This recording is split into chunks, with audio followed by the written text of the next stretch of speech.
Olá, meus amigos. Continuando a nossa interpretação de 1 Coríntios, agora a partir do versículo 10.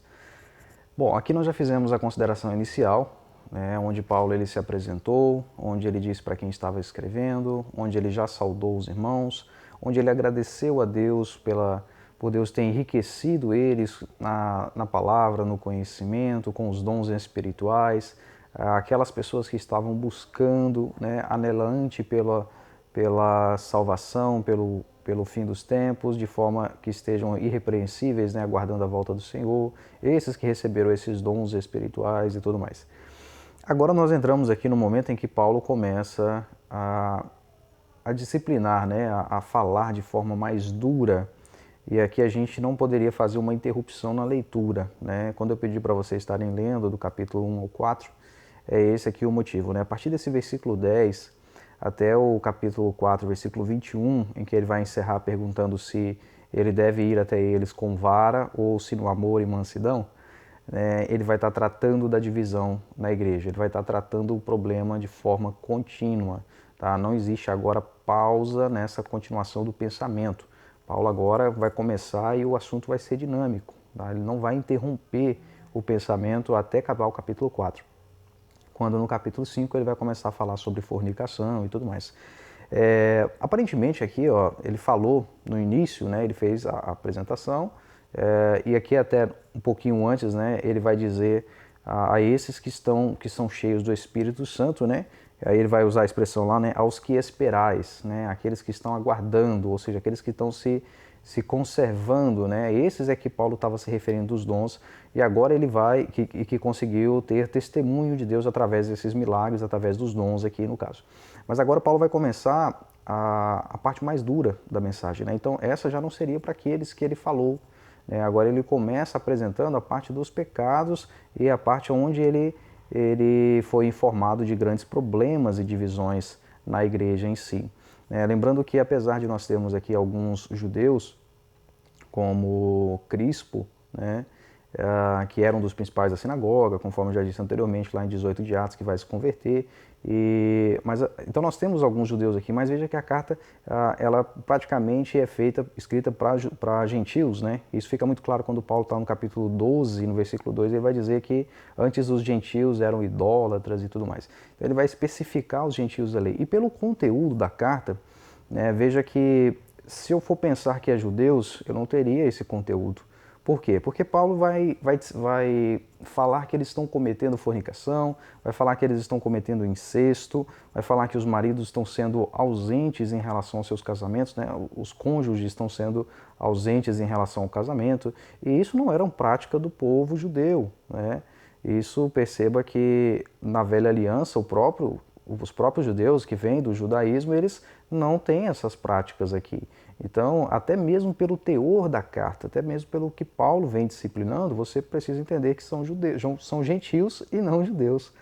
O conteúdo em si, ele é para gentios porque eram pessoas que eram realmente pagãos. A idolatria, por exemplo, vai ser muito tratada aqui.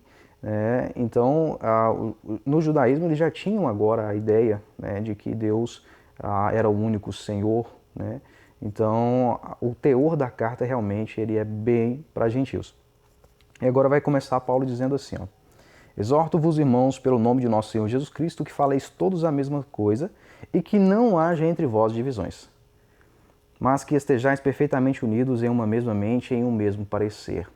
Veja que eu já vi esse versículo sendo aplicado de forma a dizer que os crentes têm que pensar tudo igual, dentro de uma denominação, os evangélicos precisam pensar iguais. Eu ouvi isso na igreja, tá? Então, é falta de conhecimento do contexto, Eu costumo dizer que o versículo, aquela velha frase que o versículo isolado, o versículo sem contexto não passa de um pretexto. Pois é, até se você ler só esse versículo, parece que é isso, faleis todos a mesma coisa e que não haja entre vós divisões. Todo mundo tem que falar igual, então se determinada religião, se determinada igreja pensa assim, todos vão ter que ser exatamente igual. Mas olha o que ele vai continuar dizendo, porque fui informado a respeito de vós, meus irmãos, pelos de Cloe, que há entre vós contendas. Refiro-me ao que cada um de vós diz, eu sou de Paulo, eu sou de Apolo, e eu de Cefas, e eu de Cristo. Paulo já entra no assunto da repreensão aqui, né, que eles estão dizendo que Paulo ficou sendo informado, né, porque fui informado. Ele está justificando por que ele está dizendo que eles têm que pensar igual, né, por que eles têm que haver essa unanimidade. Por quê? Porque fui informado a respeito de vós, né, que há contendas. Então, não pode haver contendas, né?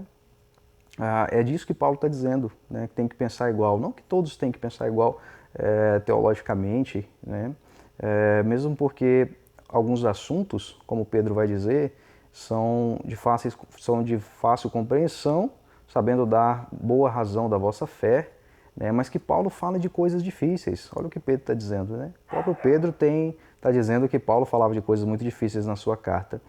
Então, nem tudo é simples, não, tá bom? Nem tudo é tão simples. É por isso que nós temos áreas da teologia, como a teologia sistemática, que vai tratar de assuntos complexos e de pensamentos completamente diferentes. Então, de forma alguma, Paulo pode estar dizendo aqui para estar todo mundo pensando exatamente igual, né? Mesmo porque os assuntos que a Escritura exige um pouco mais de meditação e de conhecimento de línguas e tudo mais, eles não têm como ser pensados iguais. Então não é isso que Paulo está dizendo, né? Paulo vai explicar por quê. O porquê. Ele começa exatamente o versículo 11 explicando por que eles têm que pensar igual, né? Mas igual em que sentido? Porque fui informado a respeito de vós que há contendas, né? Então não pode haver contenda. Esse é o contexto. Olha, está havendo contenda, né? E vocês têm que pensar igual porque não pode haver contenda. No sentido de que contenda não pode acontecer, tá? Aí ele vai continuar dizendo, refiro-me ao que cada um de vós diz, eu sou de Paulo, eu de Apolo, eu de Cefas e eu de Cristo. Acaso Cristo está dividido? Foi Paulo crucificado por vós? Ou fostes batizado em nome de Paulo? Veja que tem um outro detalhe aqui, né? No versículo 11 ainda ele vai dizer, né? Porque fui informado a respeito de vós, irmãos meus, pelos de Cloe. E aqui tem algo interessantíssimo, né? Qual que é a aplicabilidade disso para nós, né? O não anonimato. Olha só que importante. Paulo agora vai apresentar diversas acusações daqui em diante, né? Inclusive aqui ele começa falando ele já começa acusando que ele foi informado que há muita divisão entre vós, uns dizendo que é de Paulo, outros de Apolo, e aqui ele não deixa o anonimato, né? Ele está apresentando quem foi que informou ele dessa divisão na igreja. É mais ou menos que assim, olha, eles estão me dizendo, então, se não for isso que está acontecendo, eles que têm que ser repreendidos aí, né? Paulo, então, aqui está expressando quem é a pessoa que deu essas informações, né? Veja que ele não fica no anonimato, tá bom? Então, ele vai continuar dizendo, né? Acaso Cristo está dividido? Foi Paulo crucificado por vós?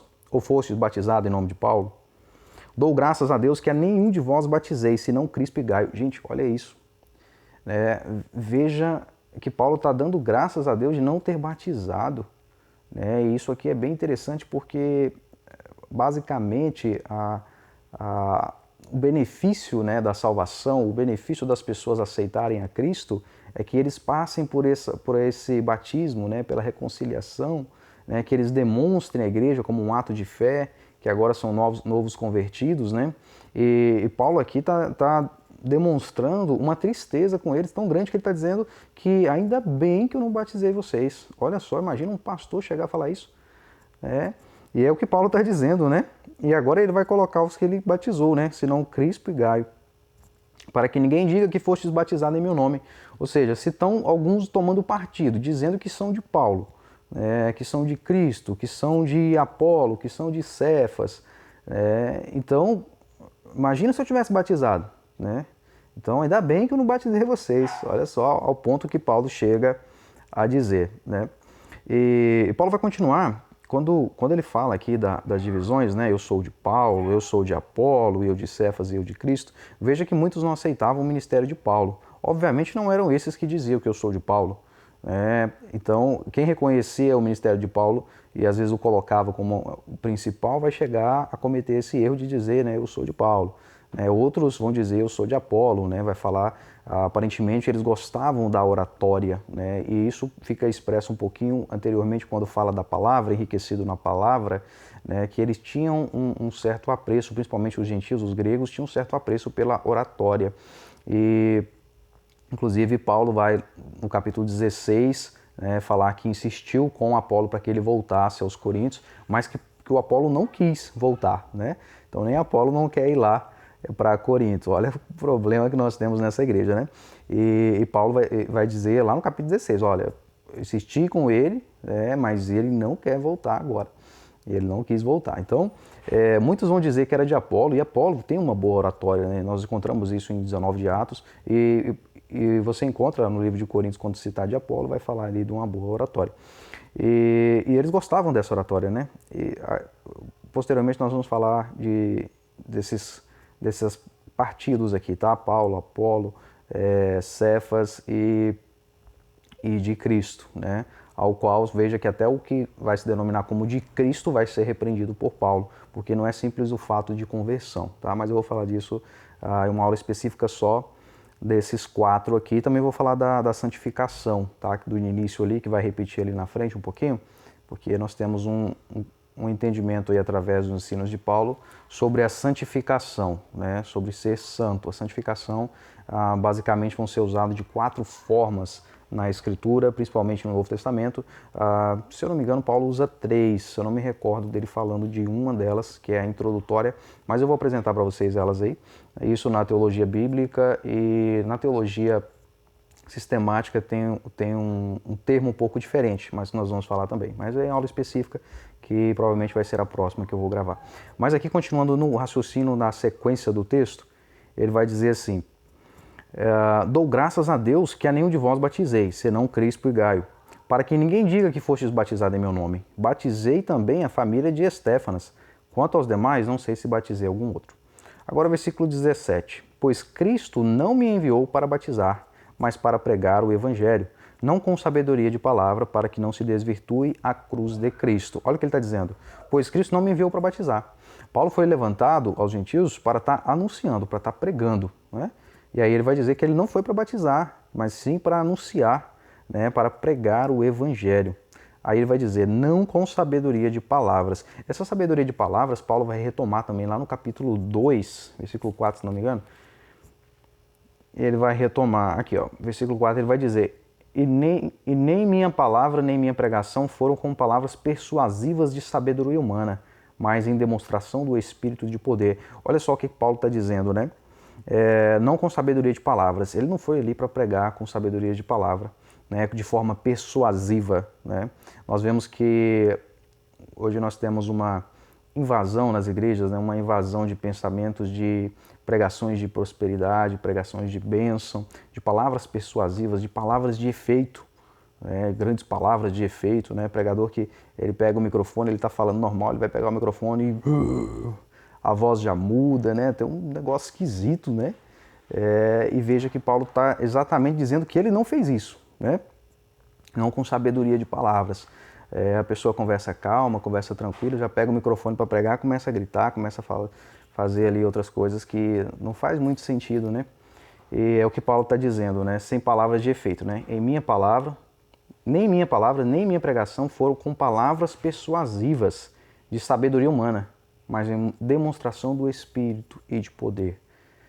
Veja que ele faz isso com a graça de Deus, não para persuadir, não para usar de palavras bonitas, né, como os gregos gostavam, né? Nós estamos falando de filósofos, de pensadores, né? Veja que na Velha Aliança nós temos, por exemplo, uma palavra para definir amor.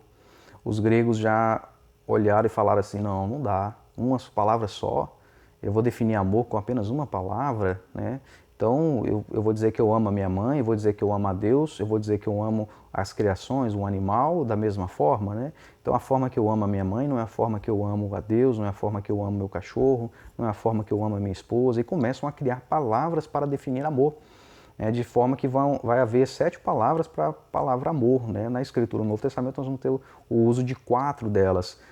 Mas veja que isso são pensadores, né? São filósofos. Então Paulo agora está se apresentando para grego, né? Paulo agora está se apresentando para o povo de Corinto, que tinham essa cultura de pensadores, de filósofos, né, que gostava dessa oratória, de falar bem, e Paulo agora está dizendo que não, que ele não usou dessa sabedoria, que ele não usou dessa forma de persuadir, né, que ele não usou dessa forma de emocionar as pessoas, né, voltando ao que eu estava dizendo de pregação, né, a gente vê muita pregação de é só bênção, né? Só prosperidade, Deus vai te honrar, vai te abençoar, você vai estar no pódio, as pessoas vão ter que te aplaudir. Isso não é evangelho, isso não é o propósito do evangelho, né? Isso são coisas de palavra, de persuasão, de palavras bonitas, de forma de trazer aí de emocionar as pessoas e tudo, mas é o que Paulo exatamente está condenando aqui. Está dizendo que ele não usou disso. Aí ele vai usar no versículo 17. Para quê? Não com a sabedoria de palavras, para que se não desvirtue a cruz de Cristo. Gente, pregar bonito, falar bonito, é fácil com essa sabedoria de palavra, mas isso vai desvirtuar a cruz de Cristo. Por quê? Porque ela é sofrimento, ela não representa apenas essa beleza aí, é Calvário. Eu estou falando de Calvário, eu estou falando da cruz, eu estou falando do ato salvífico de Cristo, eu estou falando do ato de redenção, é o que Paulo está dizendo, né? Essas coisas não podem tirar o foco da cruz de Cristo. Então Paulo vai dizer isso, né? Não com sabedoria de palavras, para que não se desvirtue a cruz de Cristo.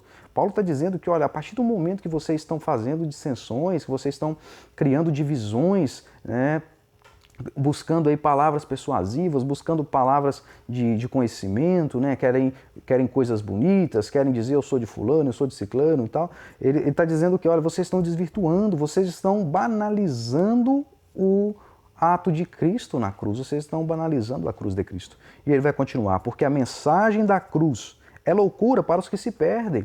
Ou seja, esquece esse negócio de sabedoria. A mensagem da cruz é como se fosse loucura para eles. Olha lá, porque a mensagem da cruz é loucura para os que se perdem, porém, para nós que somos salvos, é o poder de Deus.